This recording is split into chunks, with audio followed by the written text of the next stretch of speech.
यहाँ एक सपना। और इसके बाद हम एक सपने की दुनिया में देखते हैं कि गाबीमारू अपने घर में सोकर उठता है और तभी इसकी वाइफ यहाँ पर आ जाती है। चलो सपनों में ही सही, कम से कम तुमसे बात तो कर पाया। प्रेजेंट में वो राक्षस गाबीमारू को पकड़ लेता है और उसकी गर्दन को मोड़ना शुरू कर देता है। पर तभी हम देखते हैं कि गाबीमारू उस राक्षस को काट देता है और फ्लैशबैक में हम लोग उस चीफ को देखते हैं। एक शिनोबी का रूल नंबर 20, अगर तुम मरने वाले हो तो अपनी बची हुई ताकत को इकट्ठा करके दुश्मन पर एक आखिरी हमला करो जिससे उसे ज्यादा से ज्यादा नुकसान पहुंचे। गाबीमारू अपने निंजुत्सु का यूज करता है जिससे कि उस राक्षस का हाथ जल जाता है पर गाबीमारू नीचे जमीन पर गिर जाता है और तभी माई यहाँ पर आ जाती है और गाबीमारू के चारों तरफ एक कवच बना देती है पर राक्षस इन्हें पहाड़ी से नीचे गिरा देता है और ये राक्षस वापस से उसी लड़की में बदल जाता है। थोड़ी देर बाद सुबह हो जाती है और सेंटा सागिरी से माफी मांगता है क्योंकि उसकी वजह से गाबीमारू यहाँ से भाग चुका है। अगर गाबीमारू होराई की तरफ गया है तो हमें इसी वक्त उसका पीछा करना होगा, पर युजुरिहा ऐसा करने से मना करती है। ये उसका खुद का फैसला है और हम सैमुराइज कब से कैदियों की चिंता करने लग गए। हाँ, मैं तुम लोगों को वहाँ पर लेकर जा सकता हूँ। सुबह से मैंने भी माई को नहीं देखा है, शायद वो भी गाबीमारू के पीछे गई है। और युजुरिहा चलने के लिए मान जाती है और ये सभी लोग होराई की तरफ जाने लगते हैं गाबीमारू को ढूंढने के लिए। और ये पेड़ वाला मॉन्स्टर होको इन सभी को बताता है कि टेंजिन 7 तरह के हैं। इसके बाद हम देखते हैं कि 6 टेंजिन्स आपस में बात कर रहे होते हैं कि कौन आदमी बनना चाहता है और कौन औरत। और तभी एक पर्पल बालों वाला टेंजिन यहाँ पर आ जाता है। अपनी बकवास को बंद करो, हमें रिपोर्ट तैयार करनी है। कुछ दिनों पहले यहाँ पर कुछ इंसान आए थे, ये पहले के आए हुए इंसानों से बहुत अलग हैं और बहुत ज्यादा ताकतवर हैं। और तभी ये पीले बालों वाली टेंजिन इस सुनहरे बालों वाली टेंजिन जिसका नाम जूहू जिन होता है उस पर हमला करके उसका सर उड़ा देती है। तुम्हारी शक्ल देखकर ऐसा लगता है कि तुमने ताओ को कुछ ज्यादा ही यूज कर लिया है और मुझे अभी तक विश्वास नहीं हो रहा है कि एक मामूली से इंसान की वजह से तुमने किशिकाई फॉर्म का यूज किया। जू जिन का फेस हील हो जाता है पर इसकी शक्ल अब किसी बूढ़े आदमी की तरह हो गई थी। बस बहुत हो चुका, हम सभी लोग एक परिवार की तरह हैं। तुम सभी मेरी आज्ञा का पालन करोगे। जूहू जिन को चोट पहुंचाने का हक सिर्फ मेरा है। वो 2 इंसान जो तुम्हें मिले थे, क्या तुमने उन्हें ठिकाने लगा दिया? जिस पर जूफा बोलता है,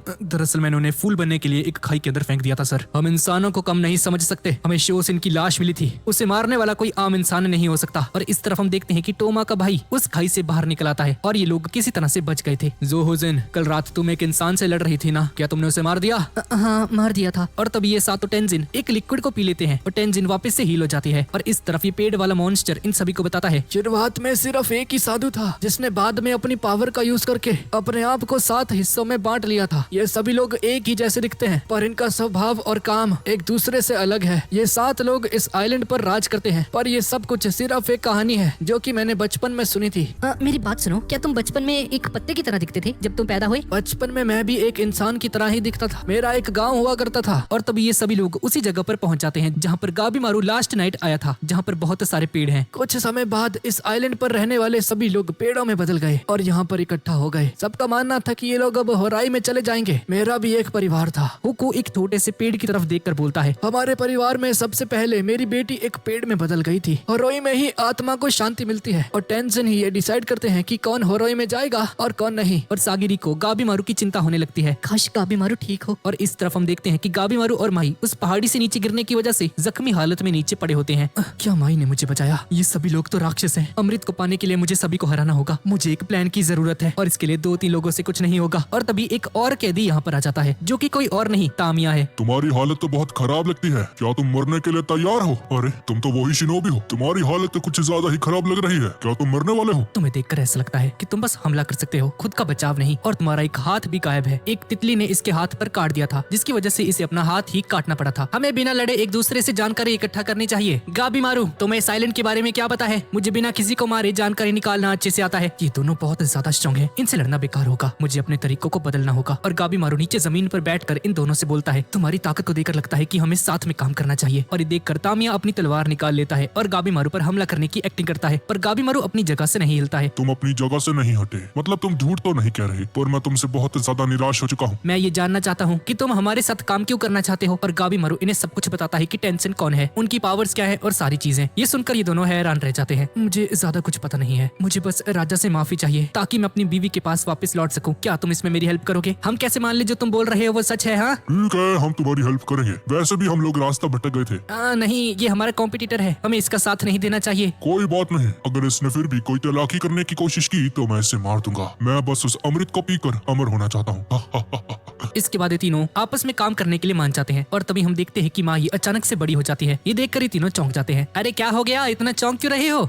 ये एक छोटी सी बच्ची थी अभी और ये अचानक से इतनी बड़ी कैसे हो गई? माही गाबीमारू का नाम लेती है और पहली बार इसकी आवाज सुनकर गाबीमारू चौंक जाता है और इससे बहुत सारे सवाल करने लगता है। क्या तुम मुझे बता सकती हो कि वो पावर क्या थी जिसका यूज करके तुमने मुझे बचाया था? क्या तुम भी टेंशन की तरह अमर हो? और इसके बाद में में हकलाते हुए गाबीमारू का नाम लेती है। ये देखकर गाबीमारू चौंक जाता है और मे से टेंशन को हराने का तरीका पूछने लगता है। मे टाओ शब्द का यूज करती है। ताकतवर है और कमजोर भी है। टाओ बॉडी में है, दिमाग में है, नाभि में है, पेट के थोड़ा नीचे है और ऐसे ही कुछ बड़बड़ाती रहती है। पर गाबीमारू और इन दोनों को कुछ भी समझ में नहीं आता। पर इससे पहले कि मैं इन्हें कुछ और बता पाती, कुछ मॉन्स्टर्स यहाँ पर आ जाते हैं। तामिया आगे बढ़ता है और एक स्लाइस में ही बहुत सारे मॉन्स्टर्स को हरा देता है। टेंशन को हराने का तरीका टाओ ही है, पर उसके बारे में हमें अभी कुछ नहीं पता। चलो तब तक इन मॉन्स्टर्स पे प्रैक्टिस करते हैं। वो मे को अपने कंधे पर बिठा लेता है। ए लड़की, टाओ को कैसे यूज करते हैं? और तभी गाबीमारू की नजर इन मॉन्स्टर्स के पीछे एक इंसान जैसे दिखने वाले मॉन्स्टर पर पड़ती है और इस तरफ हम सेंटा, सागिरी और इन सभी को देखते हैं। और सेंटा बताता है कि इस पेड़ वाले मॉन्स्टर के अकॉर्डिंग उसे ऐसा लगता है कि ये कोई पैराडाइज नहीं है, ये इंसानों द्वारा बनाई गई एक रिलीजन्स की खिचड़ी है। और सेंटा को समझ में आ जाता है कि आइलैंड किसी ह्यूमन ने बनाया है और ये सभी लोग सोचने लग जाते हैं कि लोग टेंशन को हराएंगे कैसे। और ये पेड़ वाला मॉन्स्टर इन्हें टाओ के बारे में बताता है। टाओ एक सुपर पावर जैसी है जो कि दुनिया की हर एक चीज में मौजूद है। जो भी टाओ को मास्टर कर लेता है उसकी ताकत बहुत ज्यादा बढ़ जाती है और वो किसी भी इंजरी को हील कर सकता है। और इस तरफ नुरुगाए शियोन पर पीछे से हमला करने के लिए आगे बढ़ती है, लेकिन शियोन आसानी से बच जाता है और उसे तलवारबाजी सिखाने से मना कर देता है। पर आपने ही तो कहा था हम टेंशन का पता लेंगे। मैं चाहती हूँ कि आप मुझे तलवार चलाना सिखाएं ताकि मैं अपने करीबी लोगों की मदद कर सकूं। ये सुनकर शियोन उसे बताता है कि वो अपने आसपास वेव्स को सेंस कर सकता है और आंखें ना होने के बावजूद भी ये चीजों को देख सकता है। और अगर इसे भी इसकी तरह बनना है तो इसे अपने इमोशंस पर काबू पाना होगा और इसे अपने दिमाग में गुस्से और शांति की स्टेट के बीच में रहना होगा। इस चीज को सीखना इतना आसान नहीं है, मैं भी इसको अभी पूरी तरह से समझ नहीं पाया हूँ। और शियोन इसे तलवारबाजी के बारे में चीजें सिखाने लगता है और तभी एक मॉन्स्टर इनके पीछे आ जाता है जिसका गला शियोन आसानी से काट देता है और एक एक करके यहाँ पर मौजूद सभी मॉन्स्टर्स को हराना शुरू कर देता है। नुरुगाई भी इसे ऐसे तलवार चलाता हुआ देखकर चीजें सीखने लगती है और वो भी इसकी टेक्निक का यूज करके कुछ मॉन्स्टर्स को हरा देती है। इसके बाद हम दो टेंशंस को देखते हैं। ये क्या है? ये लोग आपस में कुछ कर रहे होते हैं और उसी बड़े से कुएं की बात कर रहे होते हैं। अगर हम किसी इंसान को उस कुएं के अंदर फेंकते हैं तो वो खुद ही मर जाते हैं फूल बनकर। वो गुफा इतनी ज्यादा गहरी है कि कोई उससे बाहर नहीं आ सकता। वो अगर ऊपर आने की कोशिश भी करेंगे तो कभी बाहर नहीं आ सकेंगे। पर ये दोनों लोग उस गुफा से बाहर आ चुके हैं जिसे टेंशन ने उस गुफा के अंदर फेंक दिया था। मैं उसे मार दूंगा।